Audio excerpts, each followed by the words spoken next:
नमस्कार दर्शक बंधु आउ एक नूतन अध्याय को आपण मानक स्वागत। ज्योत्ना मैडम हमर आसी पहुंची जाइचंती प्रश्न सबुर उत्तर दबा पाई। ଏଇଠି ଆଉ ପହଞ୍ଚିବି କୋଉଠି ସବୁବେଳେ ତ ଏଇ ଘର ଭିତରେ। आके ନମସ୍କାର ଦର୍ଶକ ବନ୍ଧୁ, ଜୟ ଜଗନ୍ନାଥ। ଆମେ ଆସିକି ଆପଣଙ୍କ ପାଖରେ ଉପସ୍ଥିତ ହେଇଗଲୁ ଗୋଟେ ନୂଆ ଅଧ୍ୟାୟ ଷ୍ଟାର୍ଟ କରିବା ପାଇଁ। ଆଜିର ଅଧ୍ୟାୟରେ କଣ କଣ କୋଶ୍ଚିନ୍ ଅଛି ଚାଲନ୍ତୁ ସାରଙ୍କ ଠାରୁ ପଚାରି ବୁଝି ନବା। ଦେଇପାରୁଛି ନା ନାଇଁ ପଚାର। से सबुबले गोटिए जगार थाए किंतु कला पोशाक पिंधि थाए। शिक्षकଙ୍କ हातरे खड़ी थिले नुआ नुआ पाठ शिखौथाए किए?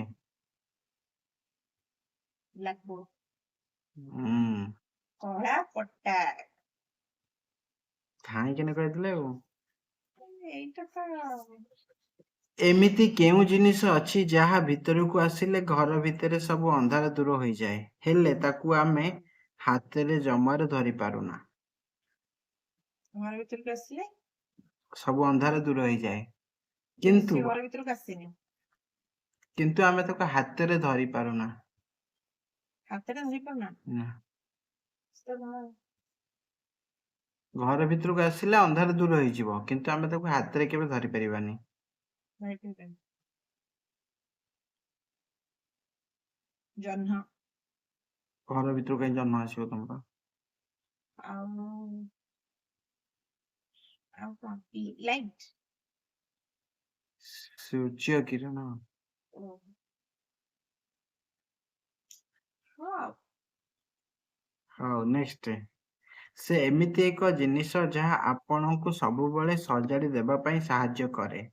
आपण ता सामने रे जोरे जीव देखेले से भी पाल्टा आपनकु जीव देखाए से किए? ମାନେ ନିଜ ସାମ୍ନାରେ से एमिति एक जिनिस जहा आपनकु सबुबले सजाडी देबा पई सहाय्य करे। आपण ता सामने रे जोरे जीव देखेले से भी पाल्टा आपनकु जीव देखाए। ମିରର, हम्म ମିରରଟି हम्म ଫାଷ୍ଟ ଶୁଆ କହିଥାନ୍ତି। ଆଉ ନେକ୍ସଟ ପ୍ରଶ୍ନ ତାର ଦୁଇଟି ଧାରୁଆ ବ୍ଲେଡ ଥାଏ। ତାର ଦୁଇଟି ଧାରୁଆ ବ୍ଲେଡ ଥାଏ। ମୁଣ୍ଡରେ ଦୁଇଟି ଗୋଲ କାନ ଥାଏ। ମୁଣ୍ଡରେ ତା ମୁଣ୍ଡରେ ଦୁଇଟି ଗୋଲ କାନ ଥାଏ ଧରିବା ପାଇଁ। ଆଉ ସେ କାଗଜ ପତ୍ର କାଟିବାରେ ଓସ୍ତାଦ। କାଗଜ ପତ୍ର କାଟିବାରେ ଓସ୍ତାଦ। ତାର ଦୁଇଟି ଧାରୁଆ ବ୍ଲେଡ ଥାଏ, ମୁଣ୍ଡରେ ଦୁଇଟି କାନ ଥାଏ ଧରିବା ପାଇଁ। ଆଉ ସେ କାଗଜ ପତ୍ର କାଟିବାରେ ଓସ୍ତାଦ। କଣ? ବ୍ଲେଡ ଥାଏ, କାନ ଦିଟା କାନ ଥାଏ ଧରିବାକୁ। କଇଁଚି କଇଁଚି। ଜାଣି ଦଉଛ ଧାଇଁ ଧାଇଁକି ଆଉ। ନେକ୍ସଟ ଏମିତି କେଉଁ ସ୍ଥାନ ଅଛି ଯେଉଁଠି ଦୁନିଆର ସବୁଠାରୁ ବଡ଼ ଖେଳାଳି ବି ଆଉଟ୍ ହେଲେ ମନ ଦୁଃଖ କରି ପ୍ୟାଭିଲିୟନକୁ ଫେରିଯାଏ?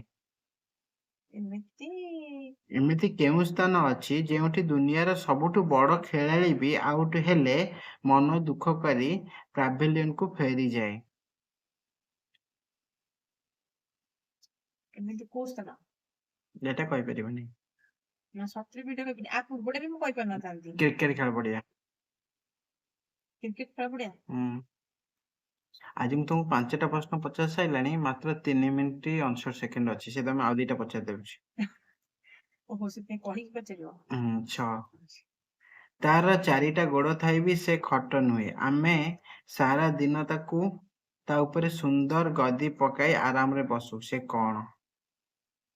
4ଟା ଗୋଡ଼ ଥାଇ ବି ସେ ଖଟ ନୁହେଁ। ଖଟ ନୁହଁ। ଆମେ ତା ଉପରେ ସୁନ୍ଦର ଗଦି ପକାଇ ସାରା ଦିନ ବସୁ, ଆରାମରେ ବସୁ। ସେ କଣ? ସୋଫା। ଆଉ ଗୋଟେ ଲାଷ୍ଟ। ଆପଣ ଗୋଟିଏ କାଲକୁଲେଟର ବ୍ୟବହାର କରୁଛନ୍ତି, ସେଥିରେ ବହୁତ ଗୁଡ଼ାଏ ସଂଖ୍ୟା ଅଛି। ଆପଣ ଗଣିବାରେ ହିସାବ ସଠିକ କରିବା ପାଇଁ ପ୍ରଥମେ କେଉଁ ବଟନ ଦବାଇବେ? ଏଇଟା ମୁଁ କହିପାରିବି। ଆପଣ ଗୋଟିଏ କାଲକୁଲେଟର ବ୍ୟବହାର କରୁଛନ୍ତି, ସେଥିରେ ବହୁତ ଗୁଡ଼ାଏ ସଂଖ୍ୟା ଅଛି। ଆପଣ ଗଣିତରେ ହିସାବ ସଠିକ୍ କରିବା ପାଇଁ ପ୍ରଥମେ କେଉଁ ବଟନ ଦବାଇବେ? ଅନ୍। ଠିକ୍ ଉତ୍ତର। ସଇଲା, କିନ୍ତୁ ଆଜି ପାଇଁ ଏତିକି। ଦର୍ଶକ ବନ୍ଧୁ, ଆଜିର ସମସ୍ତ କୋଶ୍ଚିନ୍ ସରିଯାଇଛି। ଆପଣମାନଙ୍କୁ କୋଶ୍ଚିନ୍ ଗୁଡିକ କେମିତି ଲାଗୁଛି କମେଣ୍ଟ ମାଧ୍ୟମରେ ଜଣେଇବେ। ଖଟା ଭିଡିଓ ଲାଗିଲା, ଆଁ ଖଟା ଲାଗିଲା। ଖଟା ଲାଗିଲା? ଖଟା ହଉ କି ମିଠା ହଉ, ଯାହା ବି ହେଲେ ତ ଲାଗିଥିବ ନା କିଛି। ଆପଣ ମାନେ ଜଣେଇବେ କମେଣ୍ଟ ମାଧ୍ୟମରେ। ଭିଡିଓକୁ ଲାଇକ୍ ଆଉ ସେୟାର କରିବେ ଆଉ ସବସ୍କ୍ରାଇବ କରିବେ। ଆପଣ ମାନଙ୍କର ଭଲ ପାଇବା ଆଶୀର୍ବାଦ ମୋ ଉପରେ ଏମିତି ରଖିଥିବେ। ବାବା, ପୁରା ଅନର୍ଗଳ ହେଇଗଲେ ଆଉ। ଆଜି ପାଇଁ ଏତିକି, ନମସ୍ତେ। ଭଲରେ ଥାନ୍ତୁ ସମସ୍ତେ।